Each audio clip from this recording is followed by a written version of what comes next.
Welcome everyone to this, the 18th meeting of the Public Petitions Committee in 2020. The meeting has been held virtually.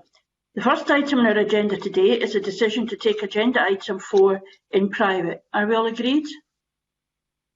We're all agreed. The second item on our agenda today is the consideration of new petitions. The first new petition is petition 1818, Introduce Regulations on Residential Use of Trampolines, lodged by Stacey Clark. Petition is calling on the Scottish Government to implement regulations on the ownership and use of residential trampolines. Members will recall that the committee agreed to seek views in advance from the Scottish Government on all new petitions before they're formally considered. By repeated requests for this information, the Scottish Government has not been forthcoming with its views on this petition. So we'll move to our own consideration of the petition. My own feeling is that, and I'm not sure about other people's experience, but I have had instances of people complaining about neighbours using trampolines at inappropriate times and so on, and they have been a source of tension. I suppose the question I would ask is, while we might recognise this may be an area of focus of neighbour disputes, whether the solution suggested in the petition is a credible one and would it actually be something that would be enforced, and whether it actually maybe falls more into the line of how do we deal with neighbour disputes, which is obviously a very challenging issue in itself. But I'll call Tom Mason first and to hear his views on the petition. Thank you, Convener. Yes, an interesting one. I mean, I think it comes under the category of general neighbours generally, and trampolines are just a particular issue of this. I mean, I have similar complaints of people using lawnmowers and do-it-yourself activity next door and general noise generally, and quite often complaints come in with excessive kids in gardens and everything else. But I think some additional information is needed from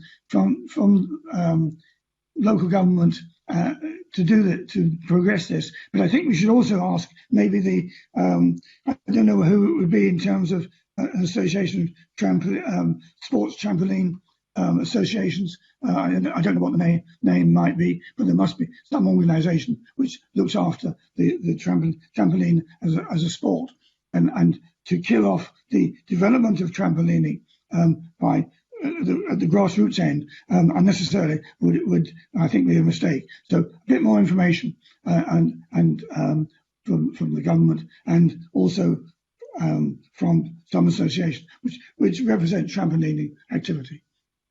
Thank you. Thank you, Tom. David Torrance. Thank you, Convener. I do think that we need some more information on this. This is a local authority issue if it's to be enforced anti-social behaviour.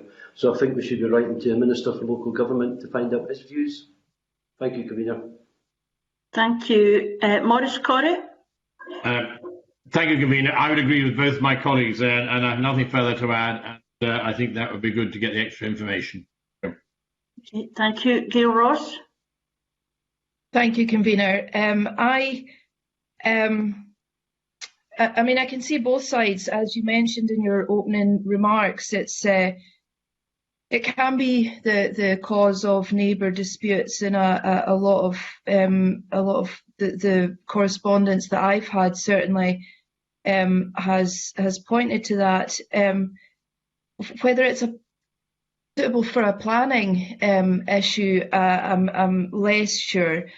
I think that, if you have a look at the briefing, the licensing is used for tattooists, taxis, and I think the most recent one was air weapons. So, in terms of safety, I think that maybe if the petitioner had included a safety aspect in terms of trampolines not being tied down in gardens when there's storms, they do cause damage sometimes, then perhaps that could be something that could be considered. But at the moment it just seems to be an antisocial factor, and these sorts of things you would hope would be sorted out between neighbours, but I have no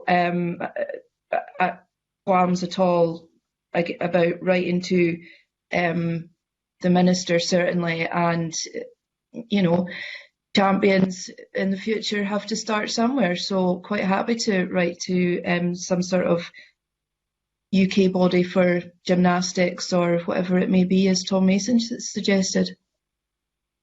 Okay, thank you, Gail. I think there's a general recognition that there may be an issue here in general terms about a neighbour dispute, but the question is whether the solution presented in the petition does feel to me to be costly and not necessarily effective. And I would find it difficult to, it feels over-regulated when at the same time we want to encourage our young people to go out and do healthy things, to be taking physical exercise and so on. The issue is about how you manage, and I'm not sure you can legislate for that kind of managing of neighbour disputes. It quite often involves a lot of diplomacy on behalf of local agencies and so on. And, you know, I think that tension between how people live in communal space or next, you know, side by side, when of course we want young people to take exercises, is evident. I think there's a good example of why we'd quite like the Scottish Government to respond before a petition, because we're basically now having to write to the Minister for Local Government for information that would have helped inform our first thinking on this. But I think we will write to them.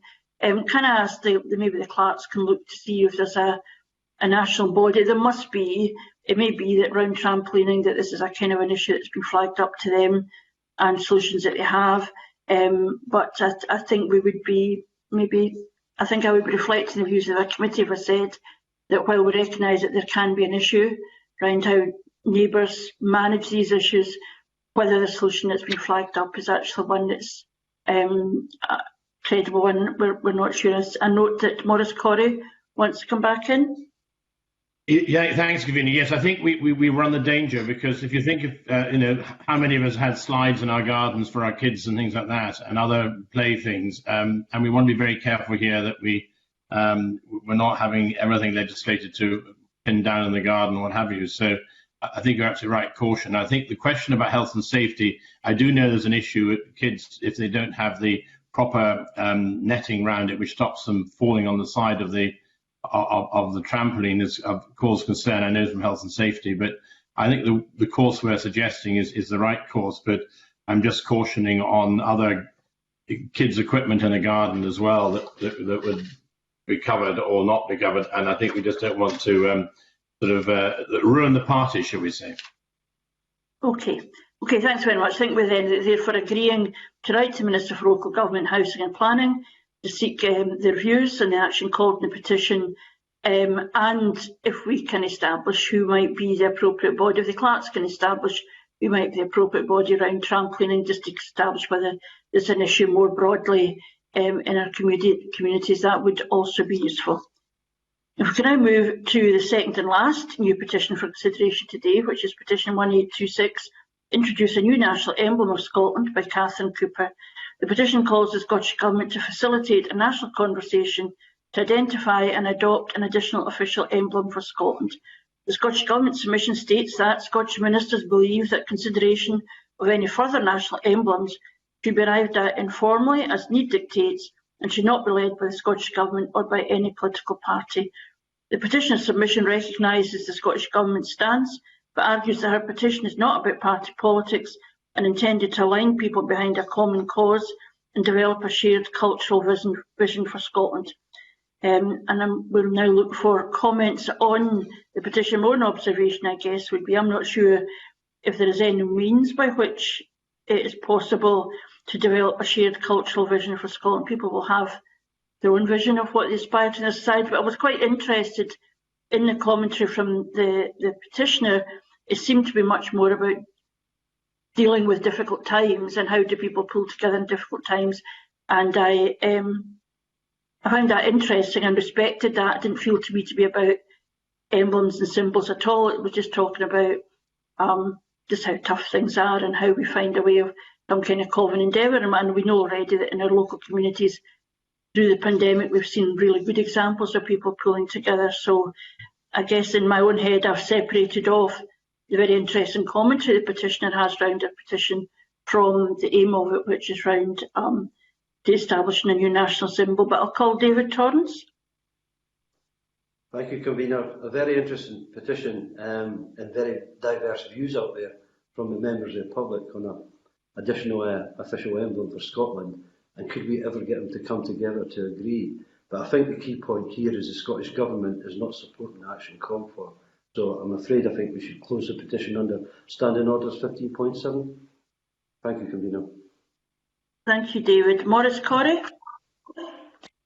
Thank you, Convener. Yes, I agree with David. I think at this stage to close the petition under Rule 15.7, Standing Orders, I think it's also interesting that all the work that this petition has put into it and comments generally, and I think of how the emblem has been progressed with the Scottish Rugby Union in the way the thistle's been used, and I think these are something that generically grows in the sense, as I say, but I don't think there's much more we can do on this one, and we obviously now know the views of the Scottish Government quite clearly, so I would be of the mind to close the petition.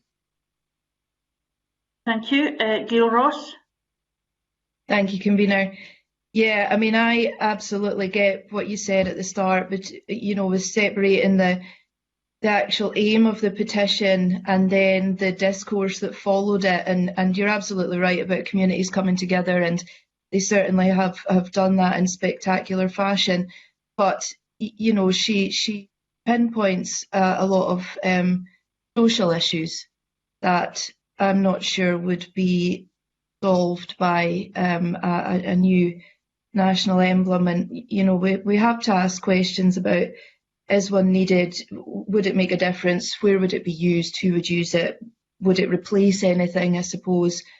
And certainly, you know, these things tend to grow almost organically with community involvement, and certainly I would equate it to, in Caithness, we in the last few years have our own flag now, a county flag, and that was done as a competition with the schools, and then the community voted on it. So, you know, it was nothing to do with government or you know, local authorities. They didn't push it in any way. That, you know, it was supported. But and I think that even though the petitioner has stated that it's not about party politics, and that's absolutely right, I think that if the Scottish Government did say that they were introducing a new national emblem, then a lot of people would think it was about party politics, given where we are with the conversation about the Constitution at the moment. So I agree with my fellow petitioners that a very interesting petition, and certainly one that maybe the wider population might give cognizance to, but I don't think that we can take it much further given the Scottish Government's submission. So I would agree to close. Thank you. Tom Mason. The petition seemed to be in order to attain unity, but if there was a forced discussion on an emblem, it would go in the opposite direction, because people would become very entrenched in their various views and therefore self-defeating.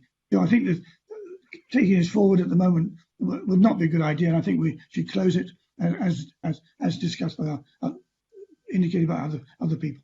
Thank you.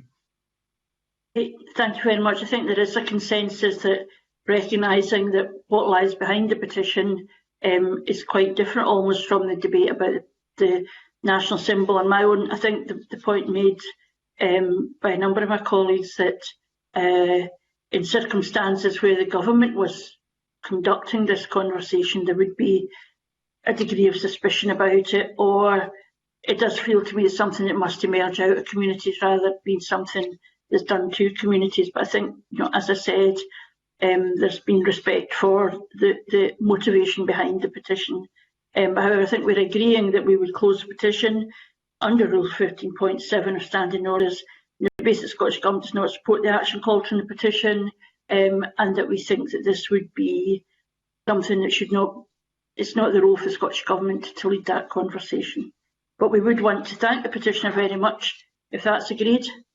We would want to thank the petitioner very much for submitting the petition, and of course remind them that there is an opportunity in a year's time to revisit this petition if they feel that would be worthwhile. But thank you very much for raising this matter for our consideration. If we can move to the next item on our agenda, which is the consideration of continued petitions. The first continued petition is petition 1740, improving the handling of complaints about public services, lodged by Rachel Lowther on behalf of Accountability Scotland. This petition calls the Scottish Government to improve complaints handling in the following ways: to allow the Scottish Public Service Ombudsman, SPSO, to take complaints in any format, to require bodies under SPSO jurisdiction and SPSO to permit complainants to audio record meetings and phone calls and use this as evidence in any subsequent complaint. The Information Commissioner's submission advises where audio recordings have been made and used by individuals acting in their personal capacity regarding their own or a proxy's personal interests, they're unlikely to be data controllers for the purposes of data protection. As such, the obligations of data protection law would not apply to them and their use of such data. It further advises there is nothing to stop individuals from making such recordings at the moment in these circumstances.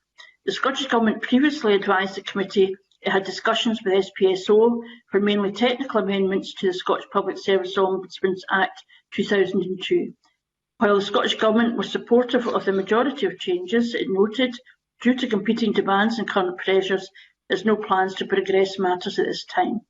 A new submission from the Scottish Government confirms it is not able to advise when it will be able to bring the requested amendments forward. It also advises it can now not support the proposal to permit complainants to audio record meetings and phone calls and use this evidence in a subsequent complaint. And I will again call in members in this, but I think there is an issue about accessibility and the opportunity for people to engage in the complaints process who may be inhibited by the fact they have to provide everything in writing. There seems to be slightly different issues, which is you're entitled to record for your own benefit. I guess the question is, which I think the petitioner was looking to, is can those recordings then be used as evidence in pursuing a complaint? And I think the Scottish Government seems to be more ambivalent on that. They are, however, recognising that there are technical amendments that can be taken forward and they'll progress them in the future. I am not sure that there's more that we can do at this point, but it may be that we want to flag up somebody else in the parliamentary process who could perhaps look at this in the future, but I'd be interested on the views of committee members, and I'm going to call Maurice Corey. Thank you, Convener. Yes, I think that, as you said quite rightly in the opening statement, that there's ambivalence on some of the procedures and what's happening at the moment with this whole process, and it's a difficult one. I'm tempted to write to the SPSO and ask them about the BJJs and altering their model of complaints. On the other hand, we have got evidence from the Scottish Government that they are aware of this, and there are technical issues involved and technical possibly changes to be done in the future. And of course, we're aware that the petitioner can come back after a year if they see no progress. So I'm therefore minded to close the petition under Rule 15.7 standing orders on the basis that the Scottish Government will take forward the proposed legislative amendments for the Scottish Public Services Ombudsman, the SPSO, when resources become available. And I think that is the course of action I would recommend at this stage. Convener. Thank you. Gail Ross. Thanks, Convener. Yeah, there does seem to be some grey areas. I mean, the Scottish Government have said that they're willing to make the legislative changes that are necessary. And you're right about access to the SPSO. It's quite limited at the moment.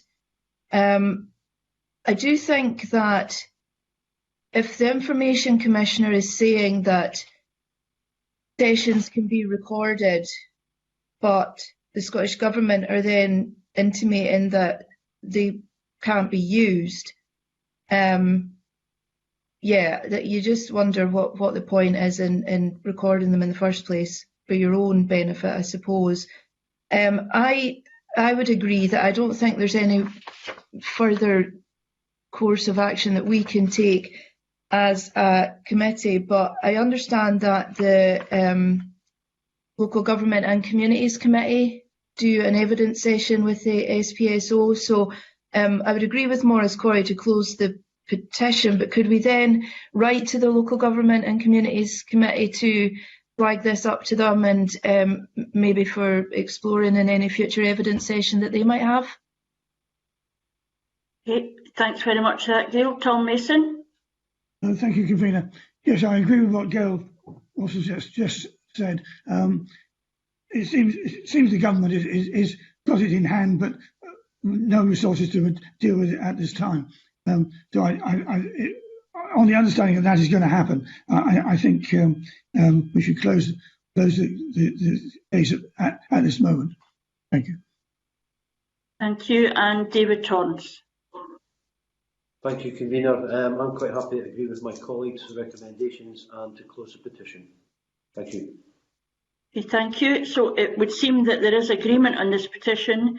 We recognise the Scottish Government has recognised there's legislative amendments to be taken forward, and we're agreeing to close the petition. But I do think that the recommendation to write to the Local Government Committee makes perfect sense. They do have a session with SPSO, and there'll be an opportunity for them to flag up or raise this question with the SPSO. And in closing the petition, as we'd agreed, I think we'd want to thank the petitioner again for raising this with us. And of course, if they don't feel there's sufficient progress, then there's an opportunity in a year's time to return to the Public Petitions Committee with this petitioner, with this issue. And we'd like to thank them for their engagement and confirm that we are indeed closing the petition on the basis that the Scottish Government has said it will take forward the proposed legislative amendments with the Scottish Public Service Ombudsman when resources become available, and we'll write to the Local Government Committee. If we can move to the next continued petition on our agenda today, which is petition 1749, Financial Viability of Listed Buildings, lodged by Ronald Morrison. This petition calls on the Scottish Government to ensure that financial viability studies are conducted in listed buildings requiring restoration and/or maintenance. Responsibility of ownership is established for the work, and financial assistance is provided where listed buildings are at risk of falling into disrepair. The Scottish Government advises Scottish ministers have written on a number of occasions to the UK Government on the subject of VAT reduction for repairs and alterations. It further notes it has consistently taken the view that the current position of the UK Government is anomalous. In its most recent letter to the UK Government, the Scottish Government once again calls for it to reduce VAT on energy efficiency improvements in homes as part of its commitment to legislate for net zero. The submission confirms Scottish Government officials will ensure that the members of the Our Place in Time Built Heritage Investment Group are made aware of the proposals raised in the petition. And again, we'll look to comments from members. I was reassured by the fact the Scottish Government has said that they will keep the Our Place in Time Built Heritage Investment Group informed of the work they're doing, and that there's a recognition that there is a serious issue here. But I'll call Gail Ross first. Thanks, Convener. Yeah, you're absolutely right. I think that the fact that they have flagged this up and that the Our Place in Time Built Heritage Investment Group are discussing that, and it's also been discussed at the Strategic Historic Environment Forum as well. Again, not sure that there's any more action that we can take. I think that this is an asking the UK Government on the subject of VAT reduction, and as we've seen, the Scottish Government are continuously pressing that with them. So I think that those two issues ongoing mean that we could close the petition today, but invite the petitioner to come back in a year to, say if it hasn't been satisfactorily addressed. So I would close today under Rule 15.7 of Standing Orders. Thank you.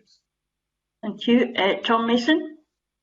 Thank you, Convener. Yes, I think all the relevant organisations have been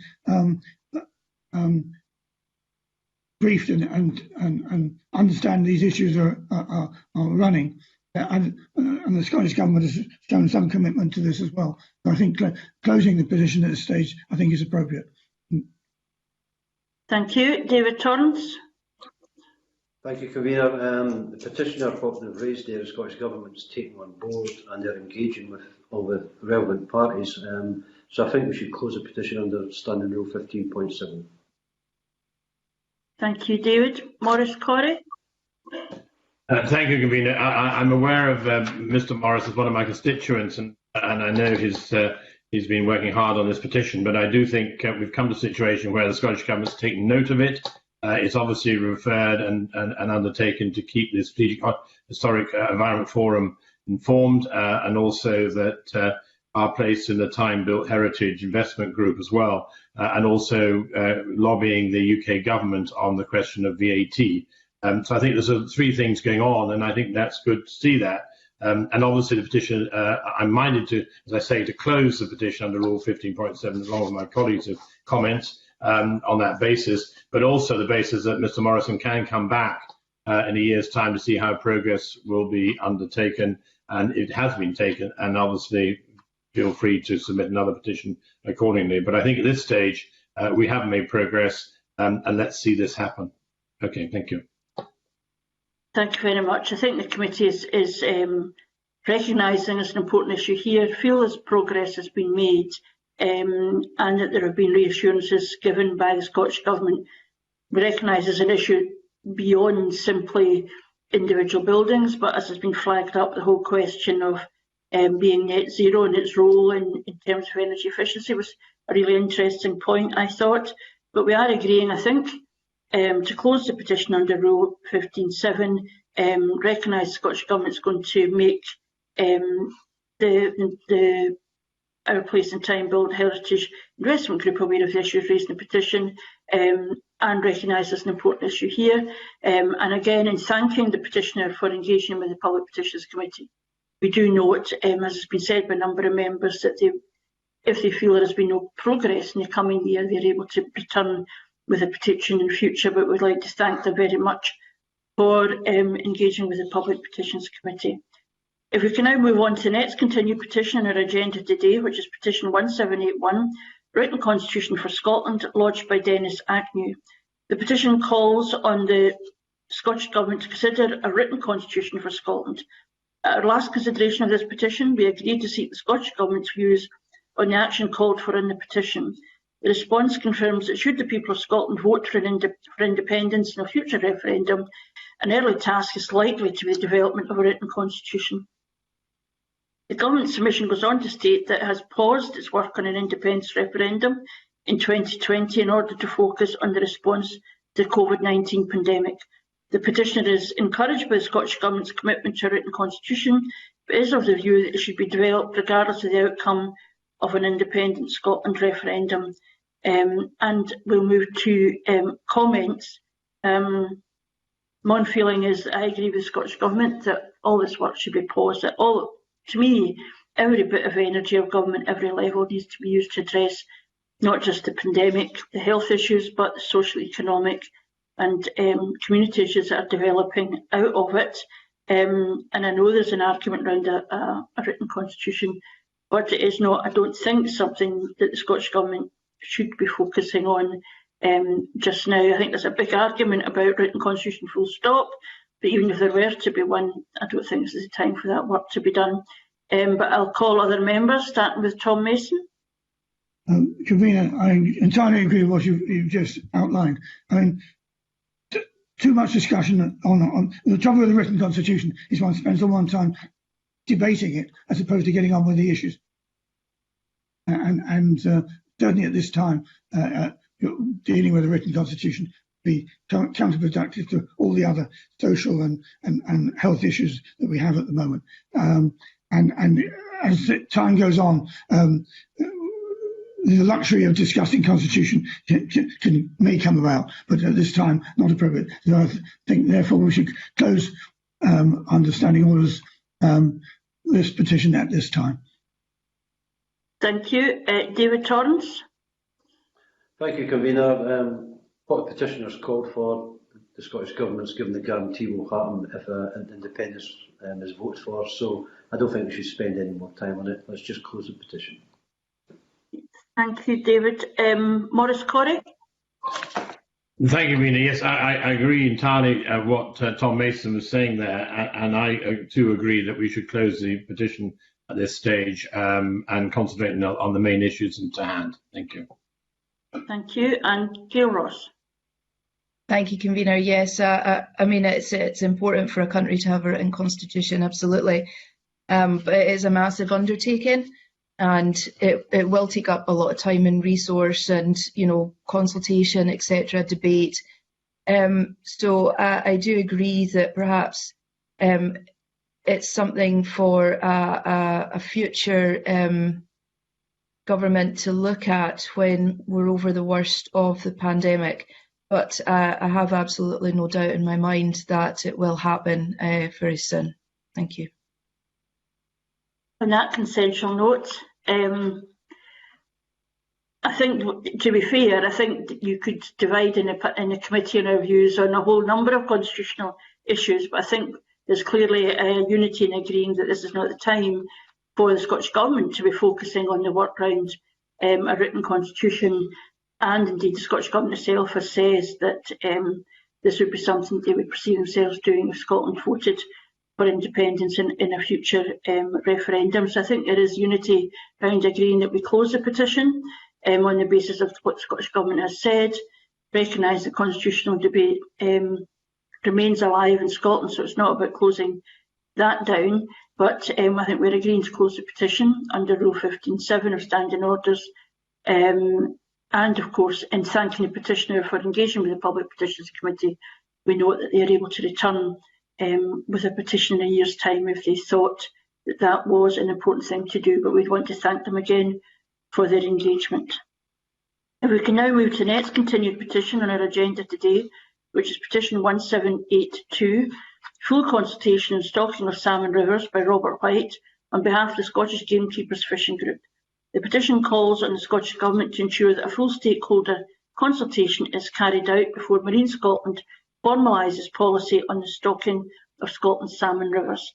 The Scottish Government submission of April explains the background to the current policy, including who was consulted. The Scottish Government has also contacted Clarks to say that the consultation referred to in our committee paper was on a different aspect of salmon conservation, proposing river gradings for the 2021 fishing season, and was not related to stocking of rivers. The Scottish Government has also highlighted to Clarks that officials have written to the petitioner last week, inviting him to an initial meeting to hear the views of the Scottish Gamekeepers Fishing Group. The intention of this is to help understand the concerns better and inform a wider consultation on stocking. The petitioner has questioned Marine Scotland's approach of gathering the evidence and research and then conducting a short focus consultation, saying that it risks the perception of being a fait accompli rather than genuine consultation. The petitioner is also concerned that the science which currently influences Marine Scotland policy is largely from overseas, stating that this native knowledge gap ought to be part of a wider consultation rather than being the issue around which the consultation is managed. And I mean, my own view is I'm encouraged by the fact that the Scottish Government has made direct contact with the petitioner and asked for their involvement.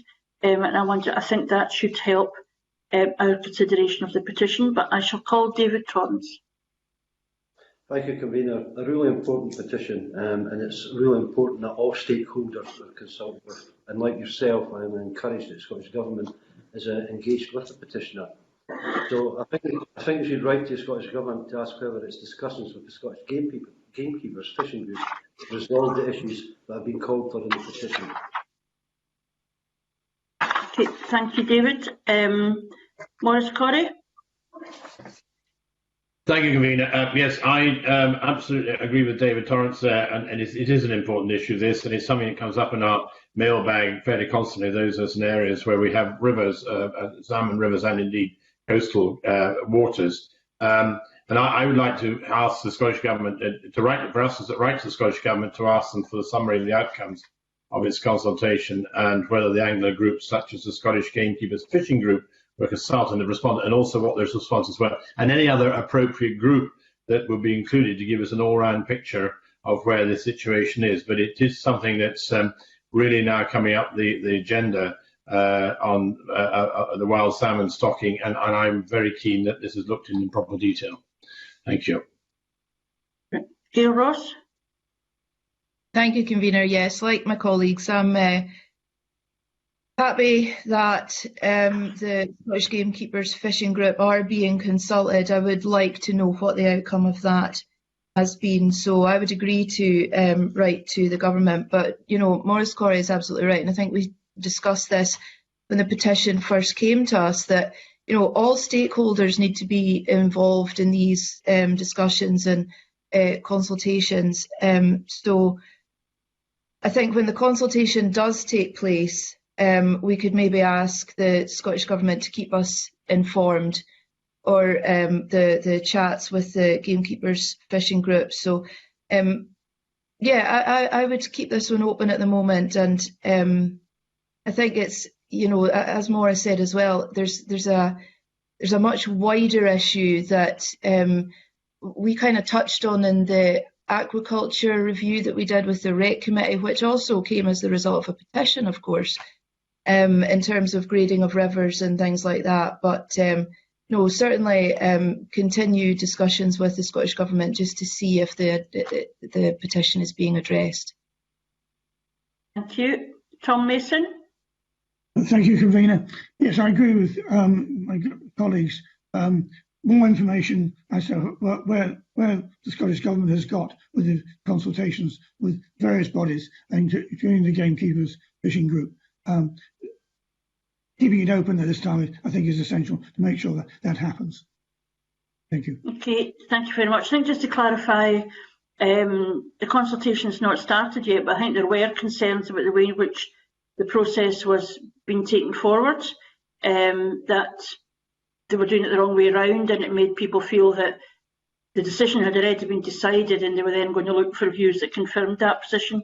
And I'm sure the Scottish Government would want to confirm that that is not the case. So from that point of view, my sense is that the committee wants to hold the petition open just to be confident that the Scottish Government has understood what the concerns are, but that we would be contacting the Scottish Government, ask them to keep us up to date with the consultation, the process of it, and the importance of the outcome of the engagement with the petitioner and the group that he represents, if that's agreed. And obviously the committee, we can return to this petition at a later stage.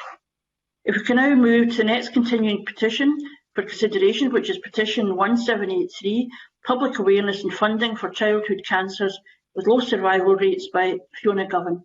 The petition calls for the Scottish Government to raise public awareness of harder to treat childhood cancers and to provide additional funding to finding cures. Since the last consideration of this petition, the committee has received submissions from the Scottish Government, Children with Cancer UK, Abby's Army, Cancer Research UK and the petitioner. These submissions are summarised in the clerk's note. I think I would want to thank everyone who has responded to the petition. I think the seriousness of the submissions was very powerful, and I want to particularly to note both the petitioner and I think the person from Amis Army charity, where it has been about direct individual experience, and it's very emotional to read it and hard to think how it must be to have to live through that, and very conscious that in so many other petitions, the way in which people have taken their individual tragic experience and tried to make things better for others through campaigning, and I found that very powerful. I think we have to think about whether there's anything more the petition can do. We could certainly flag this up to the Scottish Government and to urge them to recognise the significance of the issues here. I think we have to make a decision about whether that means we need to keep the petition open, or whether actually, drawing attention of the Scottish Government to the submissions would be sufficient. I was quite struck by the submission which said that so much of money that's raised around cancer is not directed towards childhood cancer, and you can't do a cost-benefit analysis of these things. Of course you can't.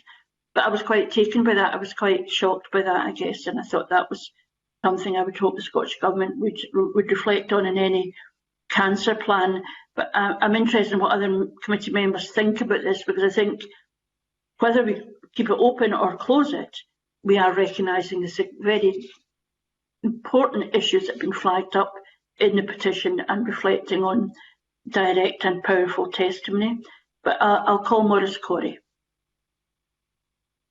Thank you, Convener. Yes, I concur exactly what you've just said, Convener, and it really is a very powerful petition, and I'm impressed by Abby Army's submission, and indeed Cancer Research UK as well, and it really is something that hopefully, as I say, the Scottish Government seem to be getting to grips with.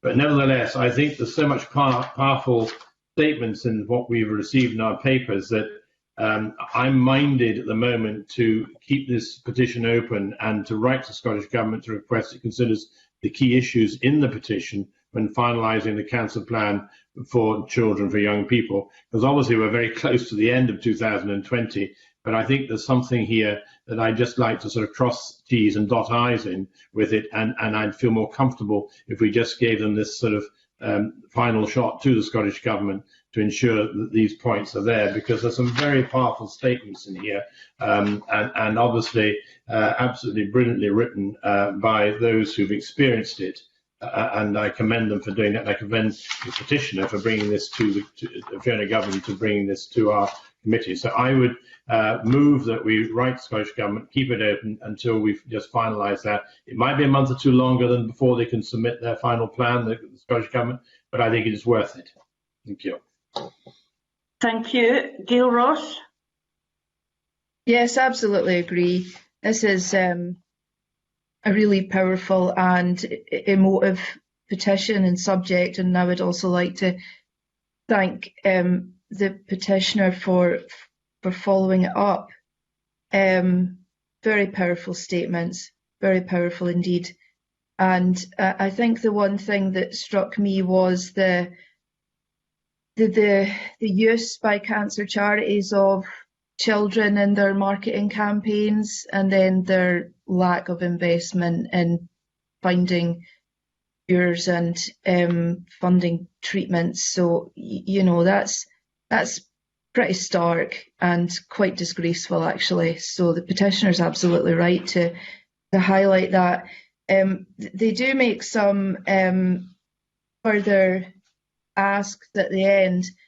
I mean, it's not too much to ask for every MSP to wear the ribbon for Childhood Cancer Awareness Month, absolutely.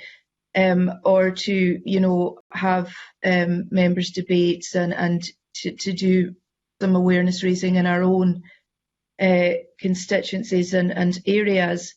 I think maybe more difficult to do the transparency and the materials issued by the charities. I'm not too sure if the regulator, you know, would be the person or the body, sorry, to look at that.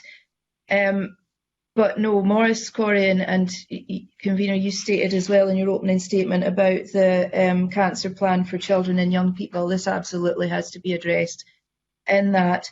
I think the petitioner also makes another point about information in the baby box. They said that there have been leaflets put in surgeries and medical centres in Ayrshire.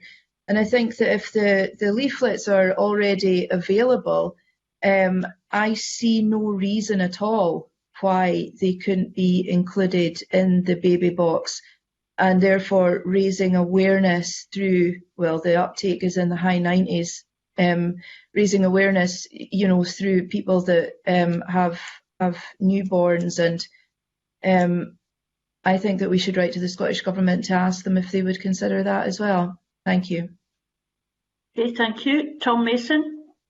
Yes, Convener, a very important petition, this one. And I mean, it's really sad that this has to be raised. I mean, it should be a no-brainer that children's cancer should be investigated as fully as adult cancers. But it's very important that to counter the need for such petitions, that the strategy is absolutely transparent and everybody is aware of what's going on, and people can contribute to that in the various ways that are necessary. and I think by keeping it open at this stage, we will be able to force the government to make sure they are totally open with their strategies. So everybody understands what's going on, and the right information and the right emphasis is exerted in the right places at all times. Thank you. Thank you. David Torrance. Thank you, Convener. I'd like to thank the petitioner for bringing this petition forward and everybody who's engaged with it. It's a very emotional subject, and I know that the lack of support by major charities is worries a lot of parents who have got children with cancer. And in my area, you have Love All Over, which has raised hundreds of thousands of pounds to help research and parents with children with cancer. So I would like to keep the petition open. I'd like to engage with the petitioner once the cancer plan for children and young people has been published, just to see what they feel about it and their views on it, and feedback to us, so we could then take it forward. Thank you, Convener. Okay, thank you. I think there's a consensus. We want to keep the petition open. We want to flag up to Scottish Government a range of issues, and I'm assuming that we'd want them to respond to this idea of the baby box as a vehicle. I think there is a question, I suppose, and it's only a question in my mind, is in the past we've dealt with quite a lot of health conditions which people are not aware of because they're so rare, and whether it is the rareness of childhood cancers that makes it look as if cancer research organisations and groups are not focusing on them, or whether there's something else there. I would hope it would be the former, that simply that the cancer charities deal with. The big charities are the ones where lots and lots of us have had direct experience and therefore invest some of our charitable giving to those ones that we know have helped our loved ones in the past, and that can mean that the conditions that are, that sometimes known as orphan conditions, where people don't know so much about them, are less likely to be funded. And I wonder whether if that is what's going on here. But I think there's a general consensus in the committee that we want to write Scottish Government to flag up these issues, and even to get a timescale from them about the cancer plan and a reassurance that they will take on board the issues that have been highlighted in the petition. And that would mean that we will afford an opportunity to come back and look at this again once that plan is in place, and if that's agreed. We can then move on to the next continued petition on our agenda, which is petition 1784, review of the Sheriff Court Fees 2018, lodged by Gordon Edwards. Petition calls on the Scottish Government to conduct a review of the Sheriff Court Fees Order 2018 to make self-litigation more accessible to disabled people. Since our last consideration, the committee has received submissions from the Scottish Government, the Faculty of Advocates, the Scottish Courts and Tribunal Service, Equality and Human Rights Commission and the petitioner, and these are summarised in the clerk's note. All the submissions note that personal independence payments are not income-related benefits, and as such do not provide an exemption from the need to pay court fees. Again, in this petition, I was very much struck by the number and quality of submissions and the thoughtfulness with which people had addressed questions raised by the petition. What underpins this is the idea that basically those using the courts it has to be full cost recovery, it has to fund itself. And I wondered, my own feeling was there was some inequality in that round issues where people feel who are going with cases around discrimination. You can see if somebody wants to pursue somebody in a civil matter, then you can see, is that a matter for the state? But on the other hand, if people have been discriminated against and they're having to take a civil case to address that, I wondered, I only raised the question because I'm sure all the parties have agreed to it, that notion that the service has to fund itself, whether in some ways that is iniquitous.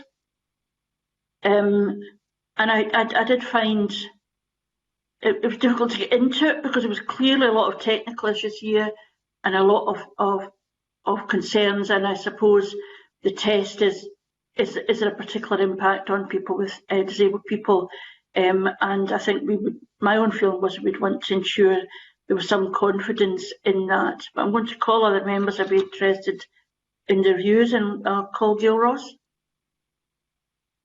Thanks, convener. Yeah, I mean, I think that you've probably covered it. I mean, there were a lot of interesting and really thorough responses to this petition, and you know, I'd like to thank everyone that did reply. It certainly has added to my knowledge of how it works, and like you say, the possible iniquities of you know, the access and who can access and the ability to pay, etc.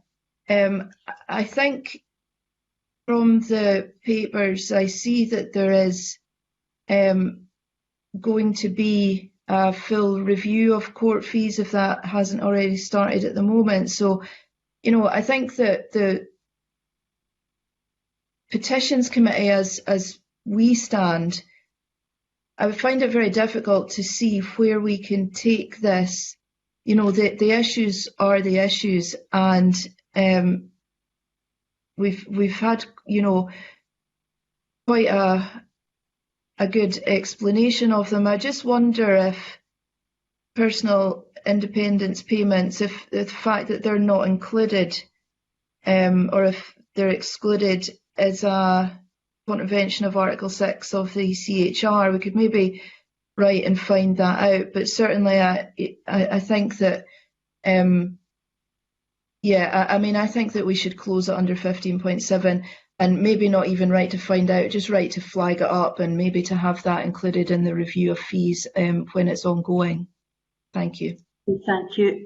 And Gail's quite right to remind us that there is a full review, and that does give me some confidence as well that we can take the action that she suggests. But I'll call Tom Mason. This is a very complicated area, and you know, really difficult to comprehend even for lawyers sometimes, I think, and court system generally. Well, if there is a review to take place, I think that's going to be sufficient to providing the universal credit, the PIPs are taken into consideration. In fact, any other situation is taken properly into consideration. Providing that is happening, I'm happy to close it. Okay, thank you. David Torrance. Considering it will be a full review and the issues raised in the petition to be taken into consultation of that convener, I'm quite happy to close the petition under Rule 15.7 for standing orders. Thank you. Thank you, David. Maurice Corrie. Thank you, convener. Yes, I agree with my colleagues, and I agree with Gail there and Tom in the sense of adding on, making sure that the PIP consideration is taken in as well in their full review. And I think we just need to emphasise that as we close under 15.7 of the standing orders, convener. But that, and I support your comment about that. So I think we must definitely say that must be included in it, and otherwise to close the petition. Thank you.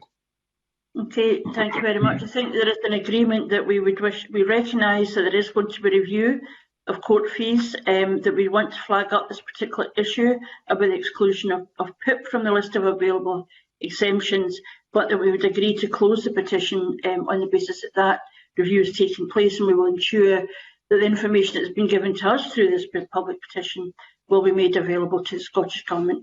And we would want to thank the petitioner very much again for flagging up these really important issues around fairness, quality, and access to justice, and of course note that they're able to return with a similar petition in a year's time if they felt that was necessary. If we can now move to the next continued petition, which is petition 1785, review and reduce social work powers, lodged by Shane Hepburn. The petition calls on the Scottish Government to review and reduce the powers of social work departments. The petition was last considered in March 2020 when the committee agreed to write to the Scottish Government and key stakeholders, including Social Work Scotland. Our papers explain that actions called for by the petitioner are already in place, including that, quote, apart from some exceptional circumstances, no child in Scotland can be removed from their home without a legal order issued by a hearing or sheriff, and that, quote, local authority social work should properly consider placements with family members, known as kinship care, first when any placement apart from parents is necessary. And I think there has again been really useful and interesting commentary on this petition, and I certainly was reassured by the responses that we received, but I'm going to call Tom Mason first. This is, bear with me a moment. Oh, notes.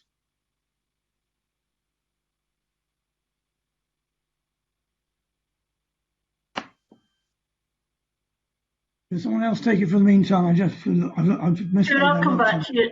I'll come back to you, Tom. No worries. David Torrance. Thank you, Convener. Considering that everything that's been called for in the petition is already in place, I think we've no option but to close it under Standing Orders 15.7.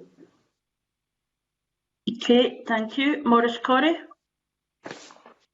Yes, Convener, I agree with David Torrance there. I think at this stage we close it under 15.7 on the basis that the measures called for in the petition are already in place. And I think it's interesting to note in our notes that COSLA explains that the local authorities have duties to promote upbringing of children within their families and how important this is. But I think obviously that again we're looking at judgments of social workers and decisions being made obviously in sometimes very difficult circumstances, and we just wish and hope that every decision taken is the right decision for that child and that family, because we do hear some stories where it's gone wrong in relation to removal of children from families without a legal process. And I think that's something that is not is actually very, very poor. And therefore I hope that we can make sure that doesn't happen. But I think, as I say, I'm quite satisfied that the measures called for the petition are already in place, and I'd move to close the petition under Rule 15. Thank you. Gail Ross. Convener, yeah, I mean, I think that given that the remit of the social work departments is the safety and well-being of children, it probably is one of the most heavily regulated sectors, and rightly so. But I would agree with my colleagues that from our notes, the measures called for are already in place, so I would close the petition. Thank you. Okay, thank you. And Tom Mason? Thank you, Convener. Sorry, I had problems with the computer at that stage. Yes, I mean it's a very difficult area, this, and a lot of responsibility on the social work department and the system generally. And I think we have got enough information to be assured that the right mechanisms are now in place, and I think we can afford to close it under standing orders. Okay, thank you very much, Tom, and appreciate it. We all suffer concerns with our difficulties with our computers from time to time, more than most. I think there is again a consensus that this is an important issue. It's in a very difficult area. At one level, you almost need the judgment of Solomon when you're engaging with families and where you make determinations about the risk a child may be at against the rights of families and so on. But I think, like other members, was reassured by the responses we got on this, the very significant recognition exactly that tension exists and how important it is that balance is struck. And I think we are agreeing to close the petition on the basis that we have accepted the measures called for in the petition are already in place. Again, we want to thank the petitioner for drawing these issues to our attention, recognise that they are important, and that of course they are able to bring back a petition in a year's time if they feel that the reassurance around the measures called for aren't actually, they don't have that confidence in them, and that's an opportunity they may wish to take up. But we once again thank the petitioner for engaging with the committee.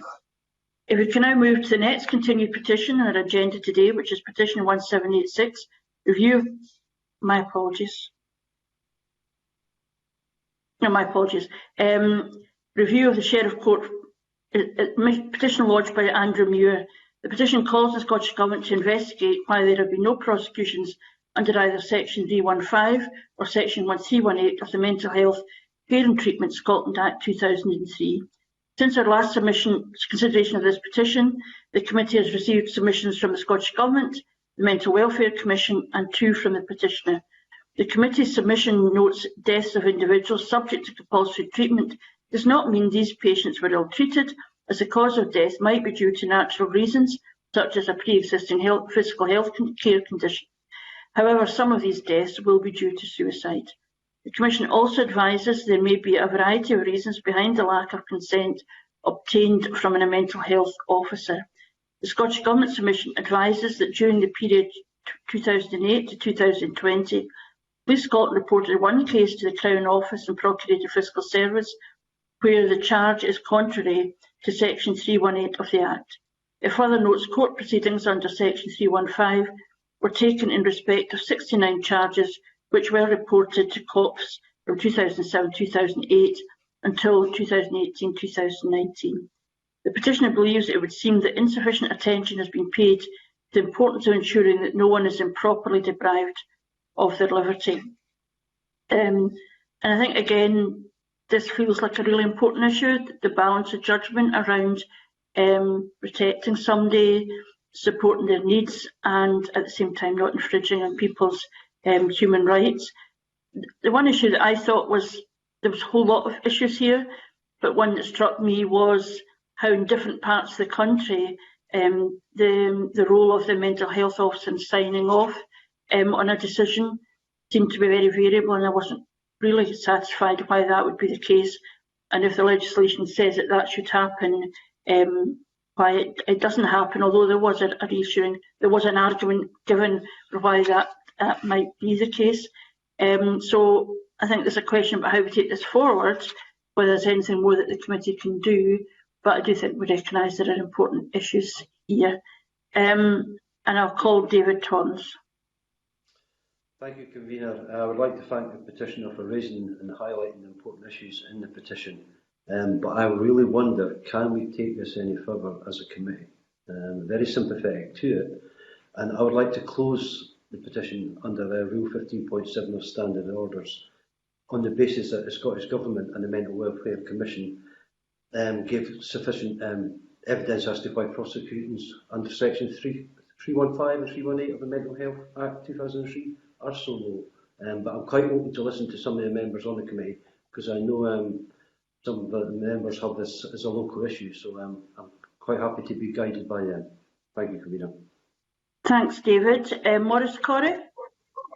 Thank you, Convener. Yes, I'm well aware of this case, and Andrew Muir, the petitioner, is one of my constituents, and as in so doing is his wife, Claire Muir. As I say, I would like to thank Andrew Muir for bringing forward this petition and being so resolute in campaigning about it, not just for the case that's in hand, but involving Claire Muir, but also raising issues which affect other people. And I know my colleague, my fellow members of Scottish Parliament in the constituency are also been involved as well. It's a very difficult one, this, and it's something that highlights this question about the disparities, you quite rightly said, Convener, in the areas in Scotland where local authority areas of the mental health officers and the signing off procedure of these things and this oversight. And I think this is key to the case that Andrew Muir has put forward in this petition under the questions about why prosecutions under sections 315 and 318 of the Mental Health Act, Care and Treatment Scotland Act 2003 are there, and I have certain concerns on that. But I think we as a committee, in a very our position is how much more can we do to effect this, and having seen the responses from the Scottish Government and indeed further ones from the from the petitioner and also from the Mental Welfare Commission to date, I'm still at issues. But I think at this stage, I propose that we close the petition under Rule 15.7 Standing Orders. But I do think we must highlight this question about the differences in the mental health officer's sign-off situation, and I'd like to see the CFPF COFS process and in getting more transparency on that, and maybe for the government to the Scottish Government to look at reviewing that process as well, and the signing off situation. But and then further to that, thanking Andrew Muir for the petition, but also him being aware that he can come back within a year to see if no progress has been made. And I think that's where we as a committee should be at the moment. So as I proposed, what I said is to close off at this stage with those provisos, convener, in place. Thank you very much for that, Maurice. Gail Ross? Thank you, convener. Yes, absolutely. This seems to be a specific issue, but we don't know as a committee how wide it is nationally, which is quite worrying, actually. I would agree that as our committee probably can't take it any further, but I think that it's probably the wrong time to be referring it on to the Justice Committee, because I know that their work programme is chock-a-block until the end of the term, which is unfortunate. But as Maurice Corrie said, the petitioner, if we close it today, the petitioner can then bring it back in a year, and the new Petitions Committee may think that that's an appropriate course of action. I think that we should maybe make it more specific rather than just writing to the Scottish Government. I would write to the Justice Secretary and bring it directly to his attention, actually, because I do think that it is a worrying, even if it is just in that one particular area, which I'm sure it can't be, but he certainly needs to be aware of it, and then maybe do something nationally. Inquiry, a review, whatever you would like to call it. But yes, I would close and write to the Justice Secretary. Okay, thank you. Tom Mason, and then I'm going to call Maurice Corrie back in as he's requested to do so. Tom? Thank you, convener. Yes, a very delicate area, very difficult area. All these issues require some value judgment on it case by case, and the only way to make sure these are kept consistent across the country is to have complete transparency of what's going on and continual review. So I think Gail is right. I think the Justice Secretary should be notified directly to keep a track of this, to make sure that things are not going around, right? Not just in this case, but elsewhere across the country. But as to whether we can add to it by keeping it open, I don't think so. I think closing it is probably appropriate, but providing the transparency continues. Thank you. Thank you very much. Maurice Corrie? Thank you, Vinnie. Yes, I would just like to endorse what Gail Ross has said, and obviously subsequently Tom Mason as well. Is an excellent idea. I think we should highlight this to the Justice Secretary and write to them as well as part of our closure procedure, because that's will then, as Tom Mason quite rightly said, it keeps a finger on the pulse and ensures this is obviously something that's deeper than we think, and what we can do, and obviously possibly there are more areas of it. So I think it would be an excellent idea to write to the Justice Secretary, and thank you for suggesting that, Gail.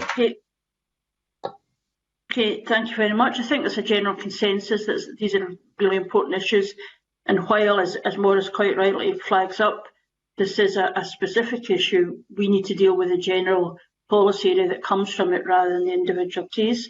But I think we are agreeing that we would close it. Perhaps at another time in the parliamentary cycle we would be referring it to the Justice Committee, but we are agreeing to close it, but that we would be flagging up to Cabinet Secretary for Justice the issues that we have identified here, and reassuring the petitioner that, of course, if they don't feel there's been sufficient progress around that whole question, is a petition that they can return to the Public Petitions Committee with in a year's time. And on that basis, if there's agreement, we would want again to thank the petitioner, again recognising that this comes from individual experience and is therefore very difficult, but we want to thank them for their engagement and remind them of the opportunity to return to the Public Petitions Committee at a later stage. If we can now move to the final continued petition on our agenda today, which is petition 1787, the use of Makaton Sign Language in the legal system, lodged by Sandra Docherty. And can I welcome Rona Mackay MSP, who is attending for this petition, and welcome back to a committee that she was on for some time, and it's good to see her back with us for this issue. The petition calls on the Scottish Government to ensure that all parts of the legal system use Makaton Sign Language The petition was last considered at our meeting on the 5th of March 2020. At that meeting, we agreed to write to Scottish Government and other relevant stakeholders, including ARC Scotland, Police Scotland, the Scottish Commission for Learning Disability, and the Scottish Courts and Tribunal Service. The committee has received written submissions from Scottish Government, Police Scotland, and the Scottish Courts and Tribunal Service, and explains that support is available for people when they're engaging with Police Scotland and with the Court and Tribunal Service. The submissions also highlight that it may not be possible to translate all justice proceedings into Makaton, and therefore Makaton cannot be a solution in isolation to providing support to people with additional support needs. And before I call in other members, I wonder if I can ask Rona Mackay to speak to the petition and to raise any issues she wants to highlight to the committee on the issues surrounding this petition. Rona Mackay. Thank you, Convener, and can I thank you and the committee for allowing me to speak briefly to this petition, and it certainly is, it's nice to be back. It seems a long time ago since I sat in the committee. So the petitioner is Sandra Docherty, who's a constituent of mine. I've had contact with her over the past few years.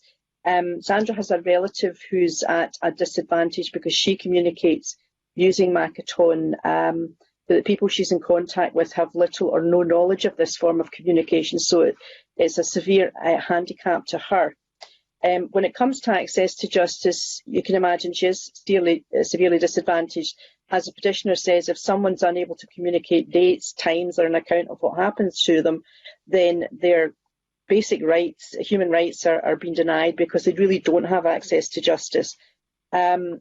I understand that Makaton's been taught in some schools, and it can be an easier way to communicate than BSL, for example. I note the submissions from the Scottish Courts and Tribunal Service to say they'd be happy to secure a Makaton interpreter in court, and that's very welcome. Police Scotland say they'll adapt their approaches to provide for equal access to police support in line with the Equality Act 2010. Again, welcome. And the government agree that there are people need to communicate in different ways, and that should be facilitated as part of a wide range of support available to suit the individual. So basically, Convener, it kind of all boils down to awareness that this is a form of communication that's used by many disabled people. I'm not sure if I missed maybe a SPICE briefing or notes. It would be useful, I think, to know how many people actually do use this form of communication. But at this stage, I would ask you not to close the petition and maybe ask the government if they would commit to a public awareness campaign, or at least to raise the awareness in some form that this is an important form of communication. Perhaps even COSLA could be contacted to ask if they could facilitate training for their social and care workers. As I say, I believe it's not a difficult language to learn, but it might make a huge difference to a lot of disabled people.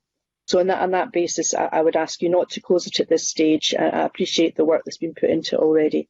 Thank you. Thank you very much. And as someone who's actually been involved with groups who use Makaton, and in a where people with learning disabilities were empowered to engage with, it was transport issues in particular. I know how powerful that can be, and I'm very struck by the points that are made by Rona. One feeling is I would want to see this being addressed as an equality issue. I think there's lots here that Rona has flagged up. Well, personally, I think we could maybe be writing to the Scottish Government asking them how, a public awareness campaign, as is suggested, training, which is sometimes made available for advocacy groups and so on, but is that something that they would consider? But in terms of taking it forward, my own feeling is that it would be good perhaps to refer it to the Equalities and Human Rights Committee, who may want to look at this in terms of broader issues. I think the Parliament from the very beginning did a lot of work around British Sign Language, and lip reading and so on in the very early days. And this is another area of communication and access, and I recognise it is, as has been given in our submission, slightly different. But I think in terms of being able to support people to engage with issues around their own lives is really, really important. That would be my sense. I would quite like to see it referred, but I would want to write to the Scottish Government around the particular issues that Rona has so compellingly argued for. But I shall call Maurice Corrie. Thank you, Convener, and thank you, Rona Mackay, for your brief there and knowledge of the situation. That does help a lot in our considerations, Rona. And I too take on board what the convener has just said. I'm always very keen that no person in our society is disadvantaged wherever possible. And I think this petition has got some mileage in it, some considerable mileage in it, because clearly there are many cases where people haven't been brought to light, and I think it's important that everybody should be given equal rights in our society. And I would be tended and minded to refer the petition to the Equalities and Human Rights Committee under Rule 15.6.2 of Standing Orders, because I think there's a lot more needs to be done. And I also think that the committee should write to the Scottish Government just to sort of tease out more about what's being done to include Makaton in the process of communication in various aspects of life generally. And I think it's important that's done. So thank you, Rona, for bringing the points to the committee today, and also to Sandra Doherty being very persistent on her petition too. And I think it's an important one, and I have I'm delighted to have it referred to the petition to the Equalities and Human Rights Committee. Convener, thank you. Thank you. Gail Ross. Thank you, Convener. Yes, I would also like to thank the petitioner and to Rona Mackay as well for putting it across, so just making it so much easier to understand. I think that there's a couple of bits in the paper that maybe missed the point a little bit. You know, they were talking about the deaf community. Well, it's not really appropriate for that. It's, you know, learning difficulties and disabilities in that sense, and you know, people that can find it very difficult and frustrating to communicate anyway, and then to not be understood in their method of communication, I would imagine just makes this situation much harder for these people. And Maurice Corrie is right, you know, people have the right to be understood and to communicate in all walks of life. So I think that writing to the Scottish Government to ask them about an awareness raising campaign in all sectors of society. And Rona Mackay is absolutely right. You know, schools are using Makaton. My own son comes home with different signs for words. So, you know, it is being put out there, certainly in the education system. But I do think that it needs to be kept open. I do think that there are a lot more questions that can be asked of different sectors and organisations. And so therefore referring it to the Equalities and Human Rights Committee would be the right course of action. Thank you. Thank you. Tom Mason. Thank you, Convener, and thank you, Rona, for explaining it to much clearer. I absorbed from the document I've received. There are various communication problems with various groups in Scotland, and the secret, I guess, is to make sure everybody understands what the range is and what they have to learn and what they don't have to learn. In other words, getting a definite strategy for development and knowledge that everybody fully understands where it's going to. Otherwise, people are trying to learn too many things and getting it all at a very substandard level. But I think as far as this particular petition goes, I think keeping it open at the moment but referring it on to the Equalities Committee, I think would be an appropriate way to take this forward, and also to get the right to the Scottish Government to make sure they are clear what's going on, so they actively pursue some clear strategies for learning the various languages in the various areas we need to do. I mean, it applies BSL, Makaton, and it also implies to other languages of our various cultures we have in Scotland, to make sure we know where we're going with the various languages, and to drop things we don't need anymore, and to encourage things we do need. Thank you. Thank you very much. David Torrance. Convener, I agree with my colleagues. I think we should write to the Scottish Government to highlight issues raised in the petition. I think we should definitely keep the petition open and refer it to the Equalities and Human Rights Committee, because I think we could do a lot of work in that area and resolve the issues in the petition. Thank you, Convener. Okay, thank you very much. I think there's a consensus that that this is an important petition, that for a group of people having proper understanding of Makaton, people being appropriately trained, being public awareness. Actually, an awful lot of our petitions today have been really about access and the barriers to access, and this is a good example of one of those barriers, which I think as a committee we feel with a little bit of training and understanding would, if not completely overcome, could at least be part of overcoming some of those barriers. So I think that the consensus is that we're agreeing to refer to the Equality and Human Rights Committee, but that we would also be writing to the Scottish Government flagging up our support for or endorsement of the call for public awareness and appropriate training for people who may be working with people with learning disabilities. There's a broader issue, I think, about how we teach our young people about how different people communicate and be supportive of that. And again, that's something the committee has looked at in the past. But we are agreeing then to refer the petition to the Equalities and Human Rights Committee, but that we would also be writing to the Scottish Government flagging up the particular issues that we agree with Rona Mackay on around public awareness and training. And I would want to thank Rona Mackay again for her contribution in helping us consider this petition. With that, we have reached the end of this agenda item dealing with continuing petitions, and we'll now move into private session. Thank you.